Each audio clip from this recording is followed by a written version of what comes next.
Fala aí, galera! Hoje eu trouxe aqui para vocês um vídeo super simples que tenta explorar um pouco mais essa questão de reações químicas e toda aquela parte de conta, sabe qual é? Que envolve reações químicas. Eu espero que vocês tirem todas as suas dúvidas e se você gostar desse vídeo, faz o seguinte para me ajudar, hein? Compartilha aí nas suas redes sociais. Se você é novo aqui, se inscreve no canal, aperte o sininho e faz aí qualquer comentário também, porque isso ajuda com que meu vídeo ele tenha uma maior popularização aí na rede. Valeu aí, galera, até a próxima, hein? Bom, gente, vamos aqui então começar explicando essa questão de estequiometria, que é uma parte da química que faz muitos alunos chorarem de desespero. Para isso, o que eu vou fazer? Vou lançar a mão aqui de um modelo onde eu vou empregar clipse. Então, digamos que esse eclipse pequeno aqui, ele esteja personificando, né, incorporando, por assim dizer, o papel do elemento hidrogênio e esse eclipse grande aqui, o papel do elemento oxigênio. O que você precisa saber, então, antes de mais nada? O elemento hidrogênio, né, ele não está assim sozinho na natureza. Então, toda vez que ele tiver do outro lado dele, né, se ele encontrar, por exemplo, um outro elemento hidrogênio, ele vai formar a molécula hidrogênio. Só que perceba, essa molécula hidrogênio também não existe na natureza sozinha. Como é que ela está? Ela está agrupada com várias outras moléculas, mas muita mesmo.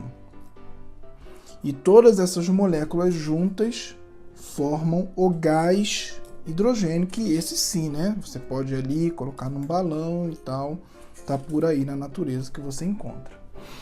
Beleza? Da mesma forma,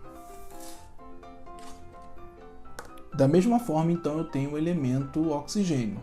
Não é esse átomo que você inspira, que está no ar.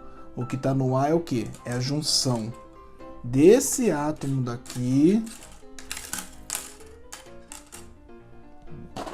com outro átomo de oxigênio formando a molécula. Então, eu tenho essa molécula de oxigênio e a junção de várias moléculas de oxigênio forma, então, a substância oxigênio, que essa sim está no ar que você inspira, né? E aí o que acontece? O químico, quando ele escreve a equação química, ele está fazendo uma abreviação da realidade. O que a abreviação é essa? Se ele quiser reagir o gás hidrogênio, ele vai botar ali H2 representando uma molécula. Com o gás oxigênio, o que ele está fazendo ali, simplificadamente numa equação química, é traduzindo a reunião dessas duas substâncias para reagir numa simbologia que você conhece como H2 e O2. Perceba que, eu imagino que você saiba que quando você queima hidrogênio, ou seja, a reação do hidrogênio com oxigênio, ele fornece o quê? Água como produto. O problema é, será que essa reação aqui ocorre de forma aleatória? Será que ela segue uma certa proporção? Sim, ela segue uma certa proporção, perceba.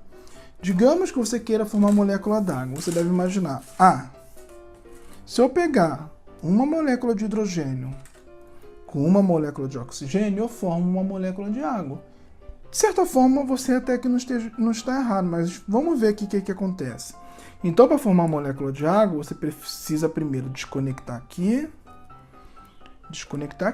beleza, né? E aí a molécula de água, H2O, ou seja, é a junção de dois átomos de hidrogênio a um átomo de oxigênio. Está formado aqui, então, a molécula de água. Só que qual é o problema? Perceba, neste momento, você deixou de fora um átomo de oxigênio. E, na maioria das vezes, isso não pode ocorrer. Você não pode deixar, né, um átomo de oxigênio solto por aí. Então, perceba, para que você forme a molécula de água sem que deixe átomos sobrando, existe uma proporção muito bem definida pela natureza. E que proporção é essa? Se você for parar para pensar um pouquinho, você chegará à conclusão que para você formar uma molécula de água sem que deixe átomos sozinho, você vai precisar dessa proporção aqui certinha, de duas moléculas de hidrogênio para uma molécula de oxigênio. Perceba, fazendo o mesmo procedimento, ó, desconectei aqui, desconectei aqui, desconectei aqui. Agora eu consigo, ó, formar 2 moléculas de água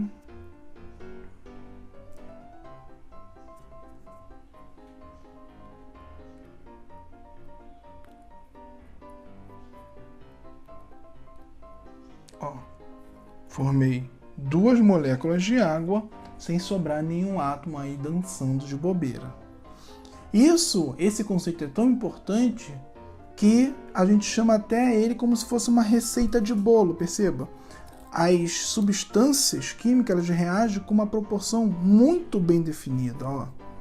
Se eu reagir então 2 moléculas de hidrogênio com uma molécula de oxigênio, eu obtenho 2 moléculas de água. Se eu reagir 3 moléculas de hidrogênio com uma molécula de oxigênio, sabe o que vai acontecer? Eu continuo obtendo 2 moléculas de água. Ah, mas e essa molécula daqui? Simples, ela está sobrando, porque esse aqui é um reagente em excesso. Então, se eu quiser aumentar a quantidade de molécula de água, eu preciso aumentar tanto a quantidade de molécula de hidrogênio quanto a quantidade de molécula de oxigênio. E perceba, na mesma proporção. Se aqui eu tenho 2 para 1 para 2, se eu quiser o dobro de molécula de água, eu vou ter que dobrar tudo. Ou seja, eu vou ter que ter 4 moléculas de hidrogênio, 2 moléculas de oxigênio, para quê? Para obter, então, 4 moléculas de água. Essa é a tal estequiometria das reações químicas. Espero que você tenha entendido.